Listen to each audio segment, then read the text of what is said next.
Broadcasting from the Keep Moving Forward Creator Studios, it's time for the Athletes of the Titan Games podcast. This limited release show features the stories of the 2019 contestants of Dwayne "The Rock" Johnson's athletic competition, NBC's The Titan Games. Now here's your host, Katie Galley. Hi, everyone, and welcome to the Athletes of the Titan Games podcast. I'm your host, Katie Galley. In the Keep Moving Forward Creator Studio with me today, I have Titan Games athlete and entrepreneur, Cole Wadsworth III. How are you doing, Cole? I'm doing great. Thank you very much. How are you? I'm doing great, too. Thanks so much for joining me today. I'm excited to dive into your journey. So I just have this first question to kick it off. Where did you grow up, and how, if at all, was your childhood shaped by athletics? I grew up in a small town called Peoria, Utah, actually. Okay. Just a really small kind of, I guess, ranch town. And, but, you know, I grew up in a family of competitive athletes. My dad and his brothers were super competitive, like runners, marathon runners, and then horse racing, kind of a combination of that, I guess. And so growing up in school, you know, obviously I competed in high school sports and then ultimately got into wakeboarding. Wakeboarding has been a super big passion of mine, basically most of my life. So when I was about 16, I got into wakeboarding and got really good at it and became actually a professional wakeboarder for a long time. So that's kind of been the majority of my athletics leading up to today. So it's kind of a diverse, you know, background, I guess, which is interesting because there's so much kind of going into how I've gotten to where I am. But, you know, the long and short of it is just kind of doing different things throughout my life and having fun with it. Yeah. And so growing up in Utah, though, how did wakeboarding kind of get on your radar, and how did you learn about it and ultimately get involved in it? Yeah, that's a great question because, you know, right now in Utah, it's like 5 degrees and really cold. Right, so. Right. Yeah, that's a great question. Actually, we go to a lake called Lake Powell a lot, which is down on the border of Utah and Arizona. It's a really pretty lake, kind of surrounded by red rock cliffs and things like that. And so as a family, we would go down there, and my cousin actually had a boat, and I just saw them wakeboarding, you know, it was like a brand new sport back then. I mean, basically it was just barely coming out. And I don't know, I saw my friend and his friend doing tricks behind the boat on this wakeboard, like 360s, and he did like a flip, and I was like, holy cow, that's the most crazy thing I've ever seen. And so ultimately I was like, I got to try that. So, you know, I tried it there, and obviously I didn't have a boat back then, and we didn't have a family boat. We just kind of went with our extended family, and they all had boats. And so I never really got to go a lot, but once I had tried it, that's all I could think about. I just wanted to go again. So I was just figuring out how I could, you know, wakeboard more and more and more. And then, you know, as a couple of years went by, I was lucky enough that my dad purchased a boat that we could go out and wakeboard on. And so during the summers, obviously, and even in like March when it's really cold and basically snowing and the lakes just got, you know, unfrozen, I would like basically force my dad to take me out freezing cold days, and we'd go wakeboard. And so I just kind of taught myself, you know, as I would watch these people wakeboard, like how to do it and just progressively get better and like try new things and try flips and try spins and just get hurt a lot, obviously, doing it. But that's kind of how I got into it. It was just kind of I just saw my cousins doing it and thought it was the coolest thing ever. And, you know, luckily my dad supported my vision and my dream and helped me get to where I am today with that. And it's just been amazing. Yeah, and it's really cool how something can kind of, it spurns that, where you see friends, family, community around you getting so involved in a really cool and new sport, and then it just sparks that interest within you, and you were going to do it no matter what. I mean, no matter how cold it was, you were going to get out there and wakeboard. So you said it was around 15 or 16, you really kind of hit your stride, and you turned pro then. So how did you kind of make that happen? Did you enter into like a professional wakeboarding circuit? Did you start competing? Did you have to travel a lot outside of Utah in order to make this professional wakeboarding dream happen? Well, so yeah, it was a lot of work. It was a lot of work on my end, just being dedicated to driving to all these competitions. I mean, I wasn't by any means, driving nationally to competitions and stuff like that. I wasn't at that level. So I guess what I would call it is like a Utah pro, right? I mean, I couldn't really, drive to Florida and do all that stuff. So Utah has its own little circuit that was in multiple states. So I would literally pack up my tent and whatever I needed and get in my truck and drive to these competitions and just start figuring out how to compete with these people. And I mean, nobody told me what I needed to do or how I needed to do it. I just had that drive to go figure it out on my own and go start competing in these things and go start doing it. And then I just started, I started winning, and I'd get third or second or first. And so I'd move up in classes, and, finally I was in the top class and competing with all the, the main guys around here. And yeah, it was just kind of a progressive thing where I would just push myself to, go to these tournaments and go learn from these guys and that were better than me and go eventually go try to beat them, and that's kind of what it takes. And the community is awesome. Wakeboarding communities, most of these guys are super friendly, super fun. Always willing to help other people. And that's kind of why I enjoyed it as well. Cause it was just a really light experience. It was competitive, but it was also exciting because everybody was friends with everybody, and we were all pushing each other to be better and better and better. And so I just kind of, randomly started going to these things and meeting all these people and becoming a name in Utah. And it's not like that's really what I wanted to do. It just kind of happened that way because I was so passionate about it. And that's what, I did. Yeah. And so, I mean, you got really intimately involved with this sport then. And I mean, like you're saying, you were pushed by the people around you, and you got to be part of this incredible community that really it lifted you up, but also you were simultaneously competing against these people. So you had that chance to kind of rise to the occasion, rise to the level of your competition. And so, in the span of your wakeboarding career, how long were you a professional wakeboarder, and where did that journey kind of take you? Where did it end up? Well, that's a great question as well. So, in fact, not this last summer, 2018, but the summer of 2017, I still took first in my class in Utah. Wow. So, I'm still competitive as of last year. This year, 2018, I really didn't go as much because I was focused more on training for American Ninja Warrior and training for Titan Games.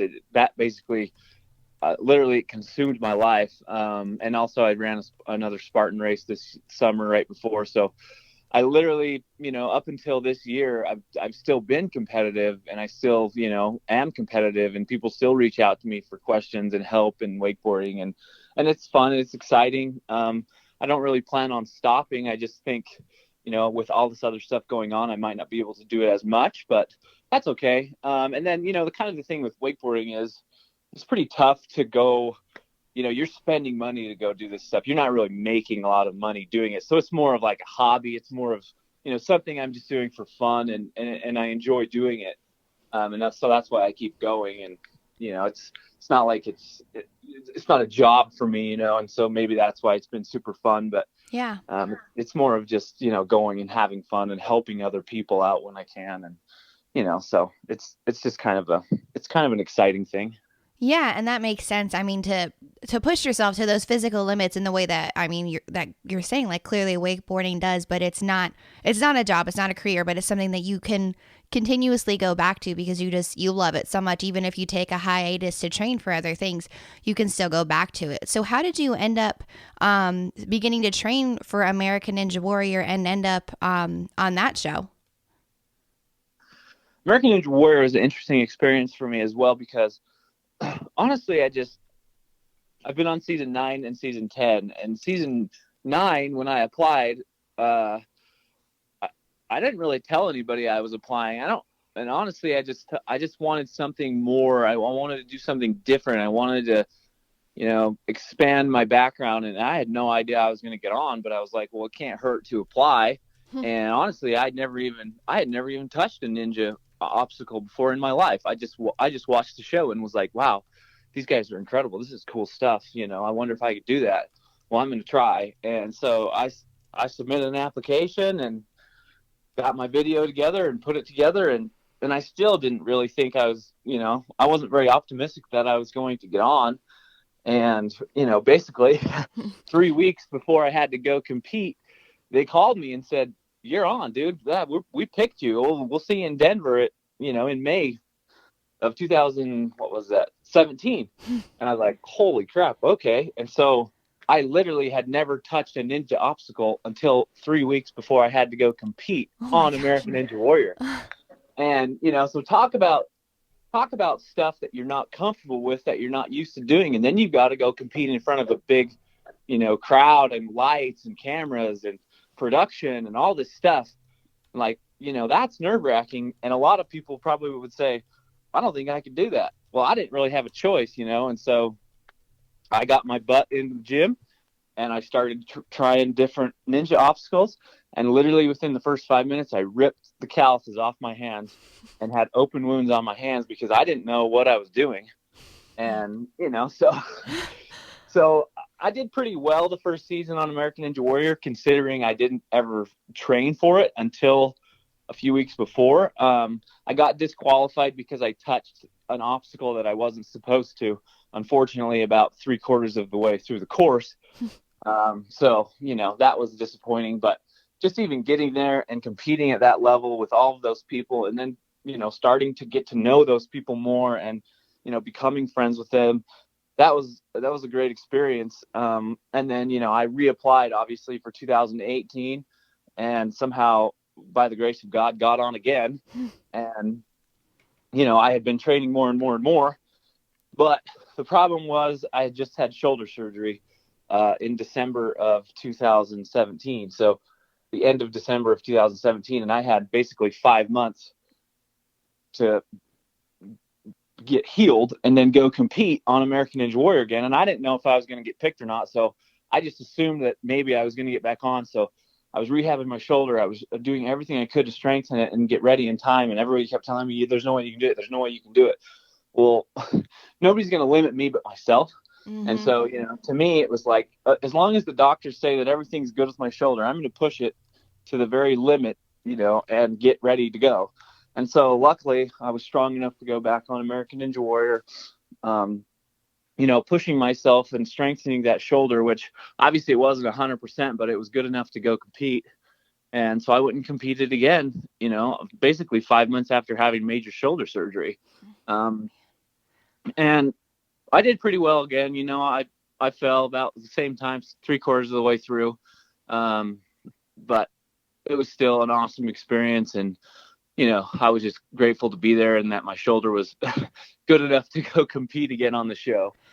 Yeah. And I really like the kind of the underlying theme of your story seems to be you say yes and then you figure out the rest later. So you didn't know about how to do an American Ninja Warrior course. You just seen it on TV. And so getting into the gym just a couple weeks before and then just figuring out as you went along. But it's key. And then the same thing when you hurt your shoulder, but knowing that you weren't going to put limits on yourself. So why should anybody else? And knowing that you were going to say yes, you were going to do it no matter what it took. You were going to just figure out how to get to that next level. And I love that. You just say yes and figure out the rest later. So from there, how did your experience on American Ninja Warrior, how did that lead you then to end up being a contestant on the Titan Games? Did you decide, I want to see, you saw the kind of the Titan Games come out and you wanted to apply for a new show, or how did that kind of come onto your radar, and why did you decide to go for the Titan Games? Yeah, I mean, it's crazy to think of how all that played out, and how all that happened, because I had applied for American Ninja Warrior and obviously I didn't know I was going to be on there yet. And then a couple months later, they came out with the submission stuff for Titan Games. And I immediately saw it because it's the same network. It's the same production company as American Ninja Warrior. And so they said, yeah, you can apply to both. And so I was like, holy cow, well, of course I'm going to apply to that. That looks incredible. You know, it's more my style anyways. It's more strength. It's more agility, speed, balance, endurance, stuff like that. That's kind of what I train anyways, just all around athletics. And so I said, yeah, I'll submit for that too. And so I put together my submission stuff, put together another video for it, and just said, I'm just going to go for it, and submitted the video. And I didn't even know if I was on American Ninja Warrior yet. Found out I was on American Ninja Warrior. So I was, obviously preparing for that, but at the same time still training, kind of hoping that I was going to get on the Titan Games, manifesting that, like saying, I got to get on, I got to get on, I got to get on. And, I had a couple calls from the Titan Games casting production asking me some questions. And so I was still, I was pretty hopeful that I was going to get on. And of course I did, which was literally aside from Ninja Warrior, the other coolest experience that I've ever had. I mean, it was insane. And, I just luckily had that opportunity and made it happen. And I don't know, I'm pretty excited about the whole thing, obviously. And I cannot wait for the show to air tomorrow. So, well, January 3rd, I guess I should say. Yeah. I mean, and I'm super excited too to watch it and I mean, for this chance too to share your journey and your experience through it. And it's amazing too that you kind of found yourself in this niche of finding shows, finding things that you could compete in and just constantly wanting to challenge yourself. So starting off with wakeboarding and then finding American Ninja Warrior, and then ultimately the Titan Games, like you're saying, is more aligned with your strengths and your abilities and what you wanted to go out there and do. And so, I mean, with all of these different physical fitness things and these challenges that you've put in your life and that you've pushed yourself towards, how did you develop the Wadsworth Wellness brand, and how does that kind of work in tandem with all of these different athletic and physical journeys that you're on? Yeah, so Wadsworth Wellness kind of just began because my wife and myself have been into health and fitness and that kind of lifestyle for a long time, and we aligned ourselves with a product, basically just vitamins, but a super, like, the highest type of grade of there's all these people, some people know this, a lot of people don't. There's different types of grades of vitamins. It's just like anything, there's different types of grades of food.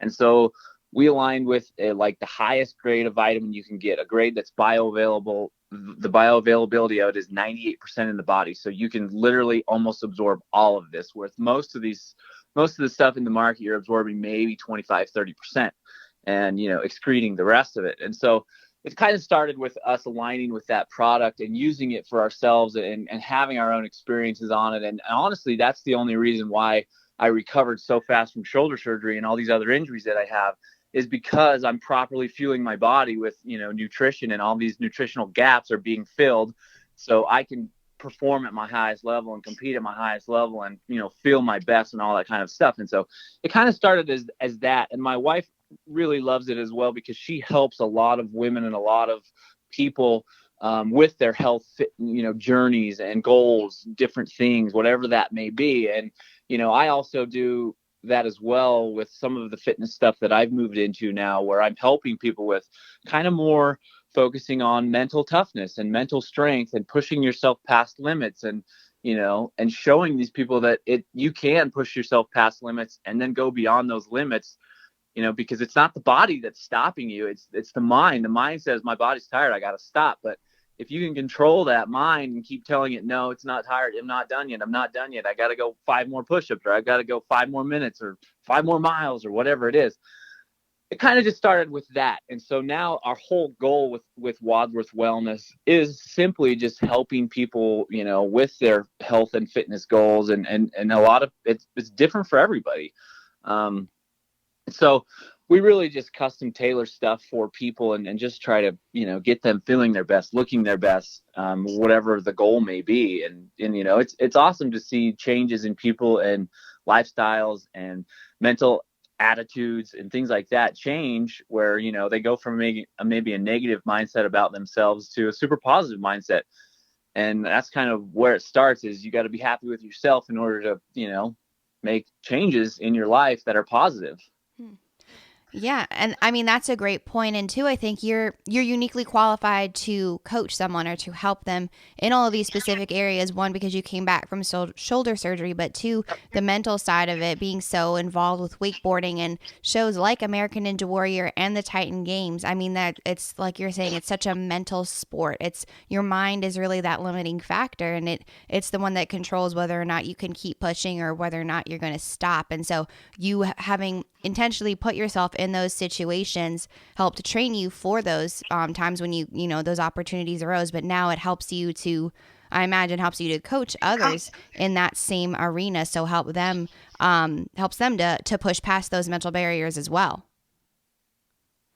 Yeah, I mean, exactly. You know, that's basically the point of why I do these. I call them like 30-day challenges. I call it the breaker challenge, because I'm taking a group of people and I'm pushing them past what they're used to doing, because, you know, you can't really get better if you're just doing the same stuff every day. And it gets hard for people because, you know, working out is working out. You know, nobody's going to tell you you have to work out. I mean, yeah, they can tell you that, but unless you want to do it for yourself, you're never going to go to the gym, or you're never going to go out on a run and push yourself to a point of, I just cannot go anymore. Like, you're just not going to do that unless you want to do it for yourself. And so I take these people and I just show them, well, here's the limits. You know, are you at your limit? Okay, well, let's go a little bit more. Like, and I do it all with them. So I'm doing the same stuff that they're doing. I'm not going to make somebody do something that I don't do. So I'm showing these people, this is what I've done. And, you know, 99% of the people can't keep up with me. They can't do the stuff that I'm doing because, you know, they're not to that level yet. And that's kind of what I'm showing them. I'm like, I want you to beat me. I want you to be faster than me. I want you to be stronger than me. I want you guys to do that. And I want to show you how, but it's up to you to get to that point. You know, you've got to want it for yourself. And then after we're done with this challenge, I want you to, I want that habit in your mind to be created. I want you to get up in the morning and say, gosh, I got to get to the gym. I got to go. You know, it's not like a job. You're not working for somebody, or you don't have employees, or you don't have clients, or blah, blah, blah, blah, blah. Working out and health is something totally different than anything else, because it's all up to you. Nobody can tell you what you can or can't do with, you know, health and wellness and athletics and fitness and stuff like that. Like, you got to be able to take your own mindset and say, I've got to get motivated to go. I've got to be self-motivated to go, and want that change for yourself. And that's what I'm trying to teach, you know, a lot of people is, you know, pushing past that limit of, I'm too tired today, or I got too much work to do today, or, you know, all that kind of stuff. And, you know, that's kind of the key to creating success for yourself in anything is, you know, just a mental toughness and a habit of going and getting it done and bettering yourself every single day. Yeah, I love that. It's true. You have to decide though, like you're saying, it comes from within yourself, and you training with them and showing them, look, I want you to beat me, and you're giving them that actual limit to reach. You're showing them what they can be capable of if they just decide to put in the work, put in the effort. But again, it comes from within. So all of these teachings that you've developed and you've honed in on because of your experiences, and that now you are able to instill within others because of what you've had or what you've gone through. How did that help prepare you for the combine at the Titan Games? And how did it kind of prepare you for that journey? And what was that process like for you?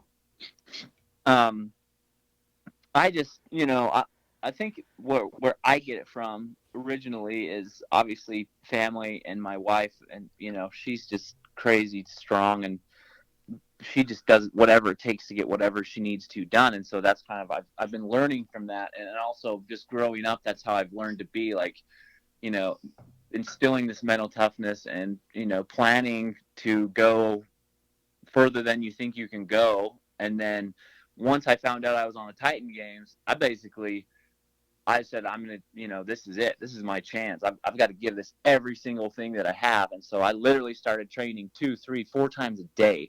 That's all I did.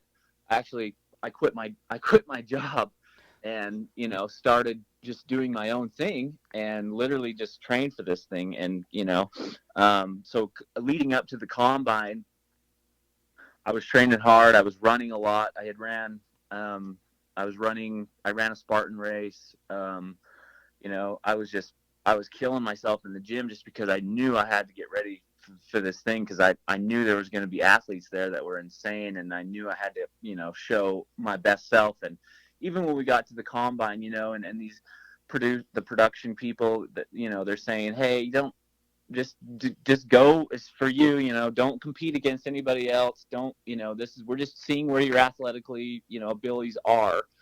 And to me, I'm just like, no way. No, I'm here to be the best. Like, I'm here to show you guys that I am the best. So when some people wouldn't go as hard on some of these things at the combine, I was pushing myself basically to the max on every single thing. And in fact, the very first challenge at the combine was like 9 a.m. I ripped my hands apart. I had huge rips in my hands from monkey bars, like huge. The pictures are crazy. And, and a lot of people ripped, but a lot of people were like super, that hurt their hands a lot. And we had to use our hands all day long, but I just said, I don't care. This does not affect me. This isn't going to bother me. So we had to do all this other stuff all day long. And I literally had hands that were basically just ripped down to, it was just red. Like, you're looking at blood basically.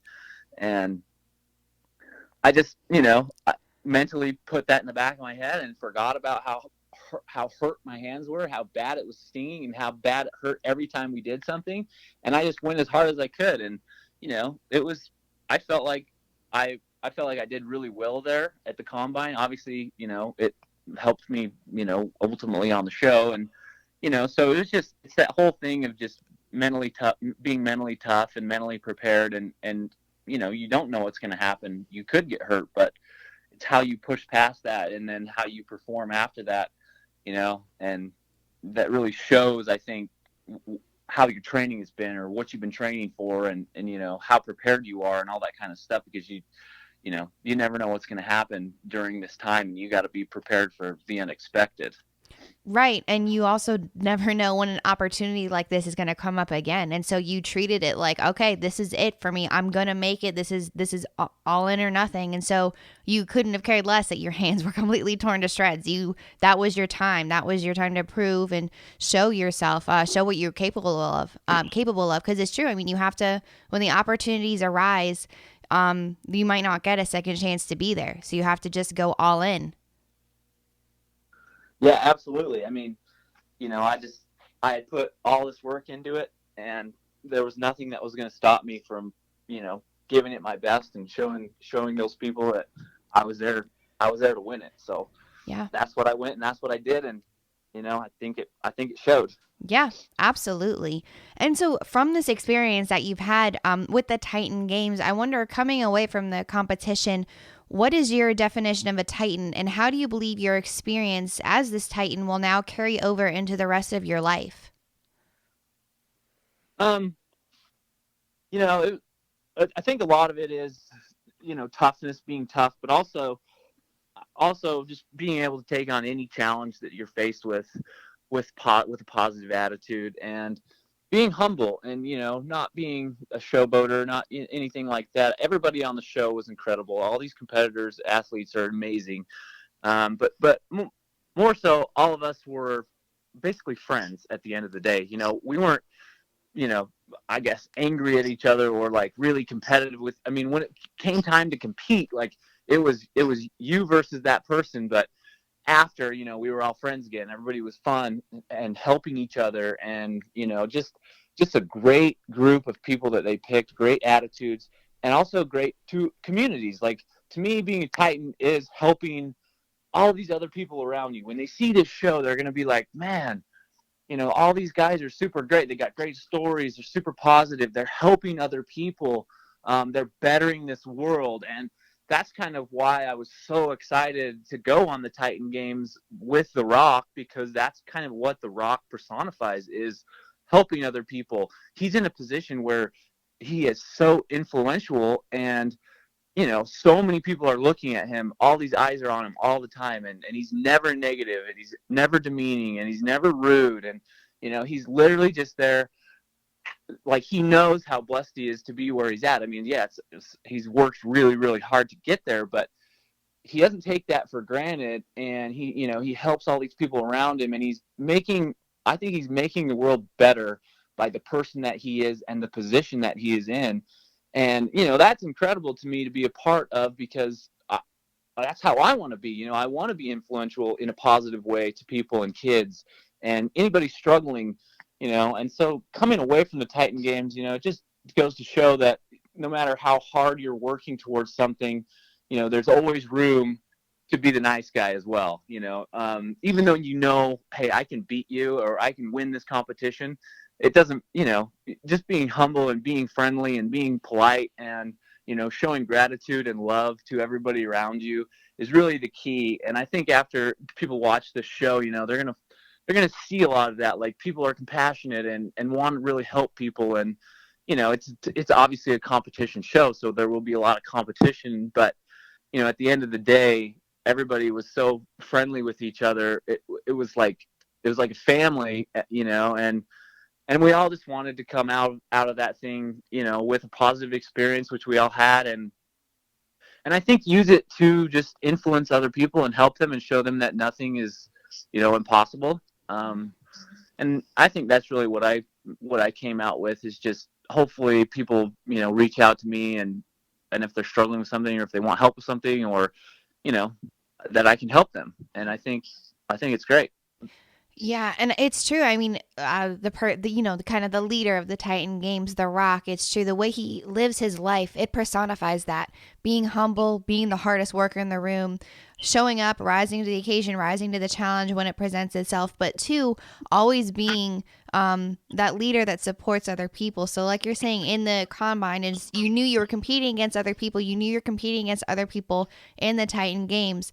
But when it got right down to it, you were competing, but it was just the idea of supporting one another too, and knowing truly that was authentic, that was real, the encouragement. And going back to wakeboarding and the sports that you've been involved with your whole life too, I think that's the nature of team sports. So even when you are competing as an individual, having people around you and rally behind you to build one another up and know that one of you is going to come out victorious, but you all supported one another, and there's kind of a team effort to get you all there. And so, Cole, with everything that you've accomplished and knowing that you still have so much left to accomplish with everything that you've done in your life, I just have one final question that I ask all of my interviewees, but what do you want to be remembered for?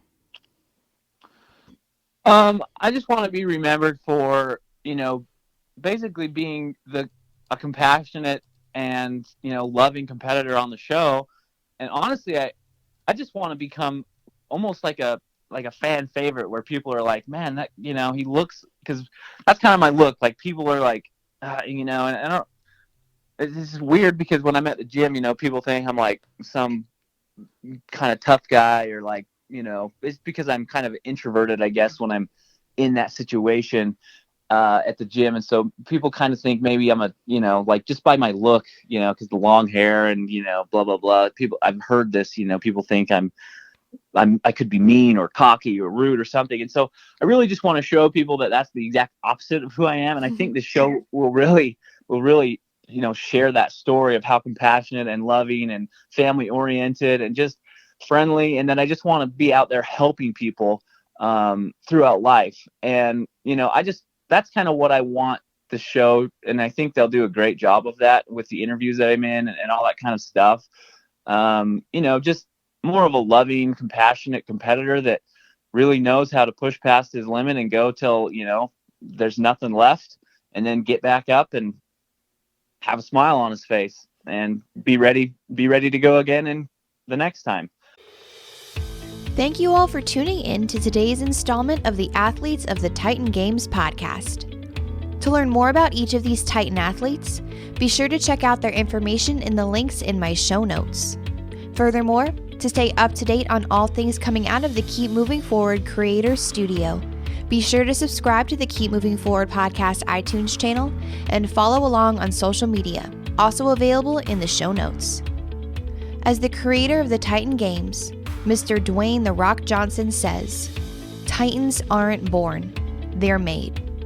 And I hope today's story helped you realize all that you are capable of becoming if you put in that hard work and just keep moving forward.